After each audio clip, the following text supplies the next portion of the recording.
तोच आहे ना विषय, तोच आहे त्यांचा विषय, तोच आहे. काही शहराचा विकास नाही व्हायला पाहिजे, यांचा स्वतःचा विकास व्हायला पाहिजे. पहिल्यांदा यांचा स्वतःचा विकास होत होता, पालकमंत्री होते तेव्हा स्वतःचा विकास होत होता, तेव्हा त्यांना 2.5 FSI आठवत होता, गावं डेव्हलप व्हायला पाहिजे ते आठवत होते, सर्व काय आठवत होते. आता जर UDCPR आला आणि आता जर क्लस्टर आणण्याचा जर प्रयत्न करत असेल, सर्वसामान्य जनतेला जर न्याय भेटत असेल, त्यांच्या पोटात दुखणे चालू झालेलं आहे. यांनी स्वतः तर काही केलं नाही, पण एकनाथ शिंदे साहेबच करायला बघतायत.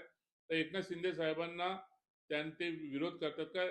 शिंदे साहेबांचं जे पॉप्युलेशन आणि सर्वसामान्य जनतेमध्ये आज महाराष्ट्रामध्ये शिंदे साहेबांचं जे नावारूपाला यायला लागलंय. शिंदे साहेब यांचं ज्युनियर होत आहे, आज शिंदे साहेब मुख्यमंत्री झाले, आज उपमुख्यमंत्री आहेत. हे कुठल्या मंत्रिपदावर खाली वनमंत्री पदावर आलेले आहेत. यांना ही पोटदुखी आहे आणि म्हणून त्यांना ते सहन होत नाही आणि म्हणून उठायचं आणि शिंदे साहेबांच्या विरोधात बोलायचं. आम्ही ते कदापि सहन होऊन देणार नाही.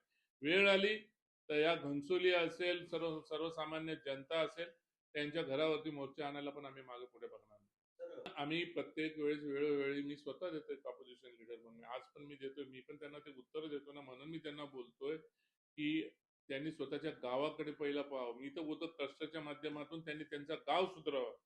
सर्व त्यांच्या ज्या मनात स्वप्नातलं त्यांचं जे बोनकडं गाव होतं स्वप्नातलं, ते बोनकडं गाव त्यांनी सुधारावं. खिरण्यामध्ये जावं, कुठं गल्ली आहे, कुठं रस्ते आहेत, आता त्यांनी त्यांचे गाव सुधारण्याचा प्रयत्न करायला पाहिजे पहिल्यांदा.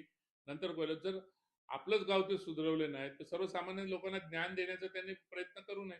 आज आमच्या घनसोली सारख्या ठिकाणी जर क्लस्टर होत असेल, झोपडपट्टी भागामध्ये क्लस्टर होत असेल, चांगले डेव्हलप होत असेल, तिथं हॉस्पिटल, तिथं शाळा, तिथं गार्डन, हे आज आमच्या झोपडपट्टीमध्ये सर्वसामान्य जनतेला हे भेटत नाही. ते जर अवेलेबल होत असतील तर यांचं दुखतंय कुठं हे मला सांगा. आज तुम्ही ओरम सारख्या ठिकाणी त्यांना तुम्ही हे करता, तिथं तुमचे एक एक काही लोकांचे तिथे एक एक फ्लोअर आहेत स्वतःचे, काही लोकांचे तिथे कोणाच्या नावावर आहे ते मला सांगायची काही गरज नाही. अशा ठिकाणी त्यांना चालते, पण सर्वसामान्य जनतेला ज्यावेळेस देते त्यावेळेस त्यांच्या पोटात काय दुखते. आज टेंडर प्लॉट मध्ये जातात, मोठे मोठे फ्लॅट होतात, मोठे मोठे श्रीमंत लोक आज या ठिकाणी डेव्हलप व्हायला, NRI झालं, हे झालं, ते झालं. जर तशा सुविधा जर आमच्या सर्वसामान्य जनतेला भेटत असतील आणि ते सुविधा मुख्यमंत्री फडणवीस साहेब आणि उपमुख्यमंत्री एकनाथ शिंदे साहेबांच्या माध्यमातून जर भेटत असेल तर यांच्या पोटात दुखतंय कुठं हे बघा. त्यांची जागा दाखवली त्यांनी, त्यांची जागा पहिले तपसावर, आज ते वनमंत्री आहेत.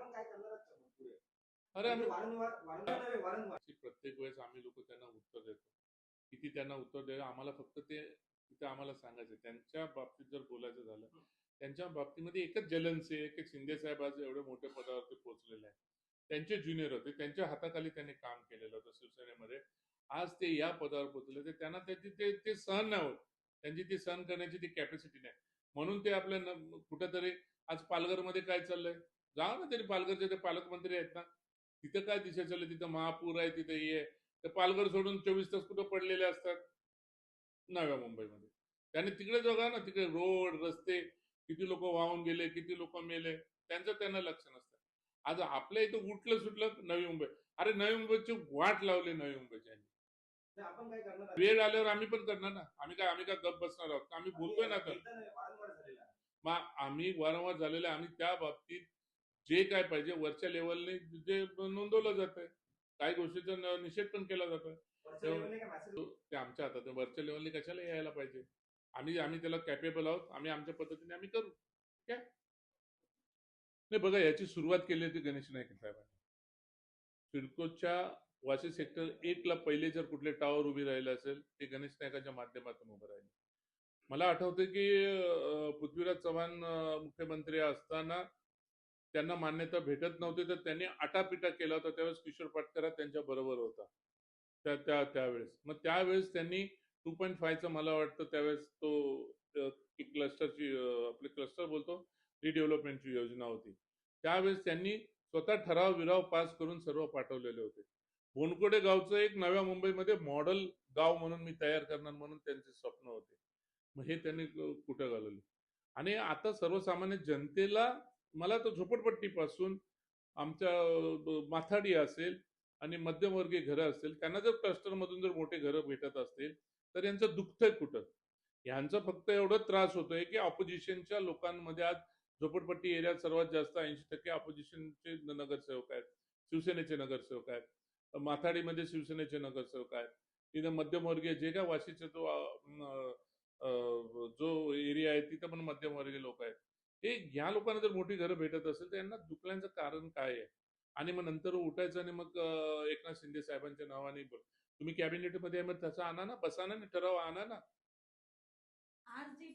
बघा हे सत्ता कोणाची होती?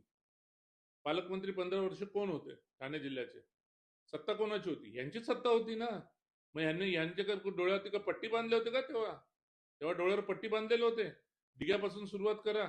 आज कोर्ट बोलते 12,500 घरं या टाउन वेल प्लॅन टाउन सिटीमध्ये झालेले, झोपडपट्टीचं बोलत नाही मी, सिटीमध्ये झालेले आहेत. मी तर बोलतो 12,500 ना, त्याच्यापेक्षा जास्त झालेले आहेत.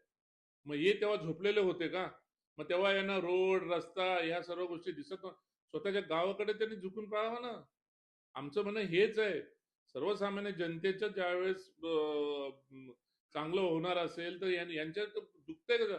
एकनाथ शिंदे साहेब हे सर्वसामान्य जनतेचे नेते आहेत आणि गोरगरीब जनतेचे ते नेते आहेत. आणि ते जे काही क्लस्टर वापरतायत एका बिल्डरांसाठी न वापरत, ते सर्वसामान्य जनतेला चांगली जागा मिळावं, त्यांचं राहणीमान सुधारावं याच्यासाठी. आणि क्लस्टर आलं तर डेव्हलप होतंय. एक चांगल्या तुमच्या जसं सिडकोने डेव्हलप केलं तसं गार्डन, शाळा, रस्ता हे त्याच्यामध्ये मिळणार आहेत. रस्ते पण मोठे होणार आहेत. रस्ते काही छोटे होणार नाहीयेत. पण हे असं ते त्यांना ओरमच्या बाबतीत बोलता येत नाही त्यांना. पण आमच्या सर्वसामान्य जनतेच्या ज्यावेळेस चांगलं व्हायचं आमचे दिवस येतात त्यावेळेस यांना बोलायला बरोबर सुचतंय. यांना काही लोकांना यांच्या कमिशन नाही भेटत म्हणून यांची पोटदुखी आहे. फॅड फॅड ते यांनीच आणलंय. अनाधिकृतचा फॅड कोणी आणला? मी तर बोलतो गणेश नाईक साहेबांच्या राज्य कारकिर्दीमध्येच अनाधिकृतचा फॅड आला. आज तुमचा वाढीव एफएसआयचा फॅड कोणी आणला?